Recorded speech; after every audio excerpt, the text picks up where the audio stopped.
Going on, you all? It's your girl back with the part 2, fresh off of work, child. You can tell these edges are about to come undid, okay? So yeah, on to about how I got the car. So one thing is for certain is it always seems easier to do a buy here pay here car because it's the cheaper route. But you fail to realize I mean, you can come across, it doesn't happen too often, but you can come across some buy here pay here's, and they're they may have a warranty. It may only last like a couple of months.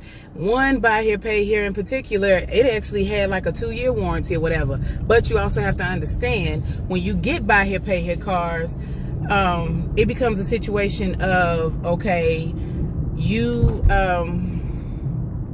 have so many, you might, like, chances are when you go buy here pay here, you're going to have a car that has a lot of mileage on it. I'm talking well over 100,000, maybe 150,000 miles.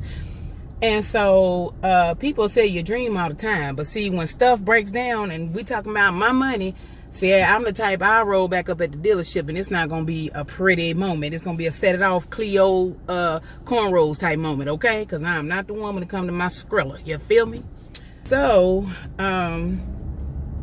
what ended up happening was I seen plenty of the little buy here pay here places, but what I ended up doing is finding, well, you know, we actually had went on a day back to Rock Hill to go see said apartment, and it wasn't ready yet. So what we ended up doing was I went to y'all. So what I ended up doing was, let me take this off.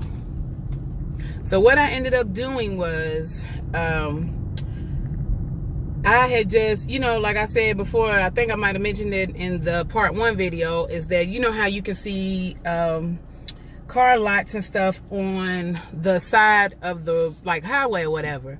There was a major dealership called Burn Chevrolet.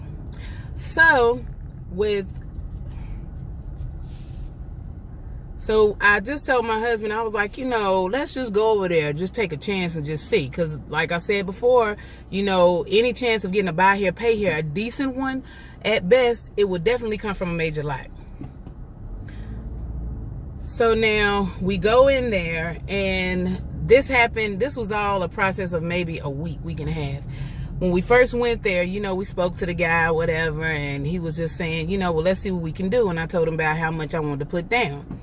So he was like, okay. He said, well, we have a few cars or whatever available based off of credit and income and stuff like that. So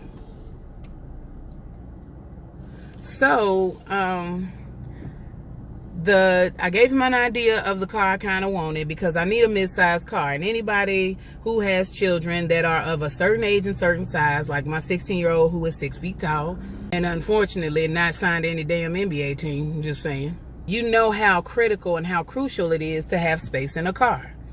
So especially when most of the time, if my husband's in the car, he's not going to be sitting in the back to my son's going to sit in the back.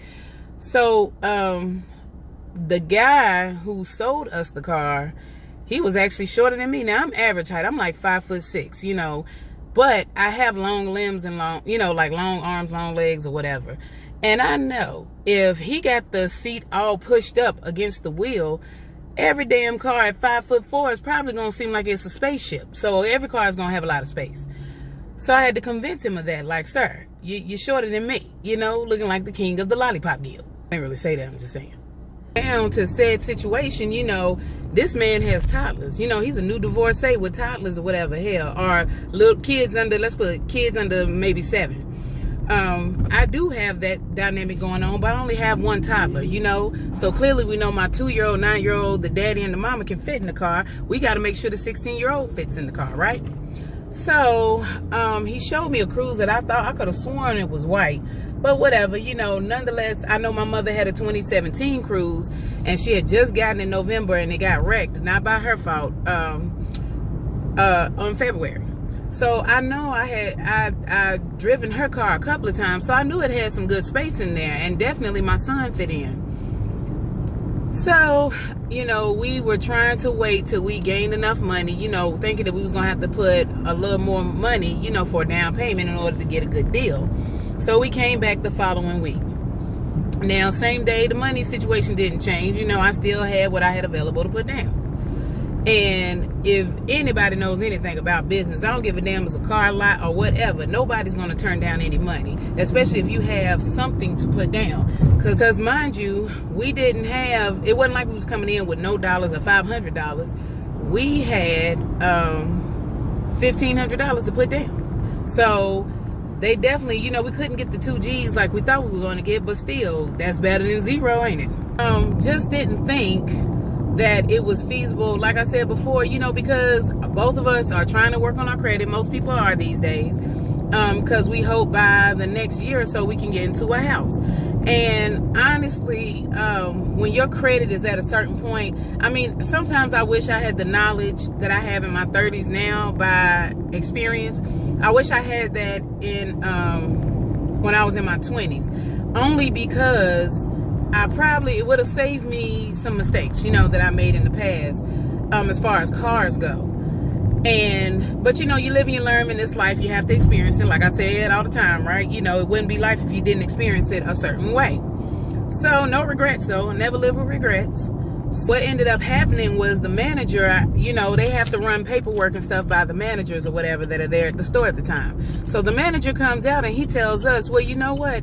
It makes no sense to pay $2 something a month for a car that you won't even get a warranty on. And if... My damn mama called and got her a new little phone, child. And she, you know, parents and technology, like oil and water, just don't mix. So anyway...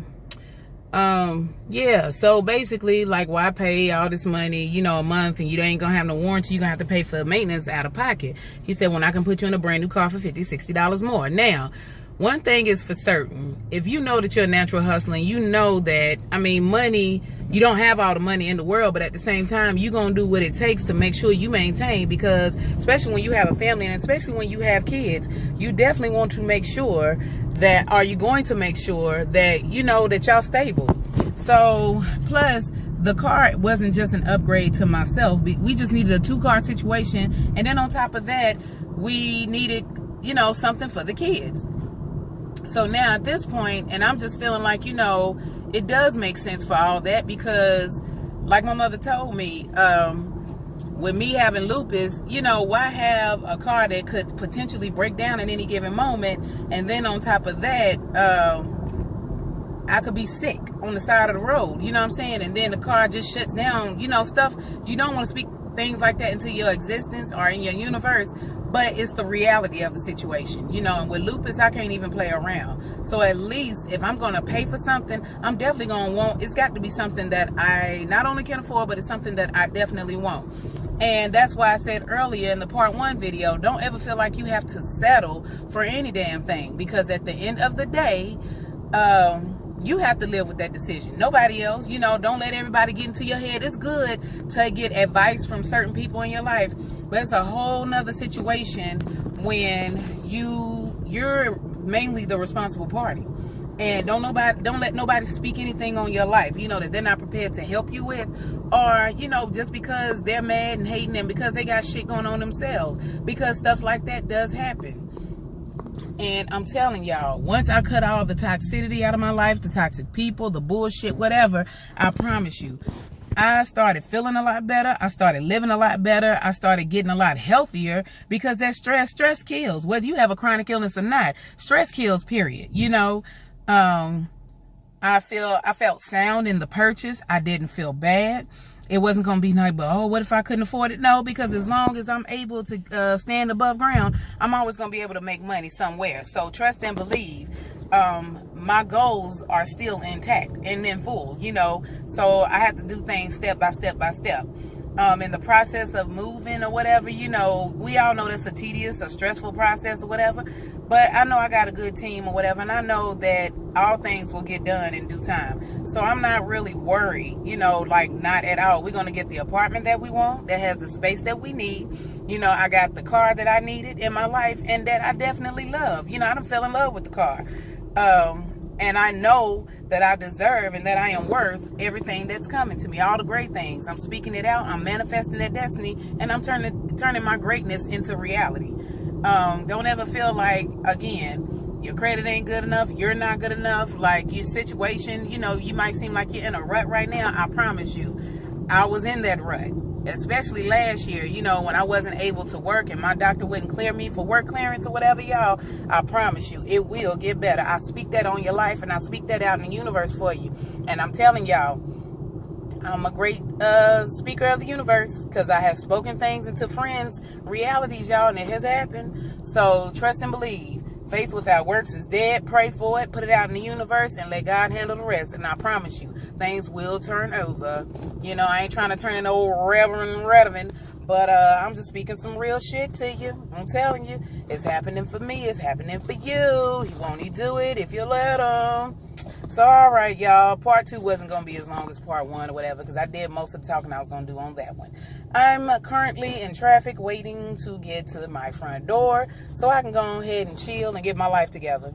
So, I will holler at y'all, and I'll see y'all in the next video. Peace.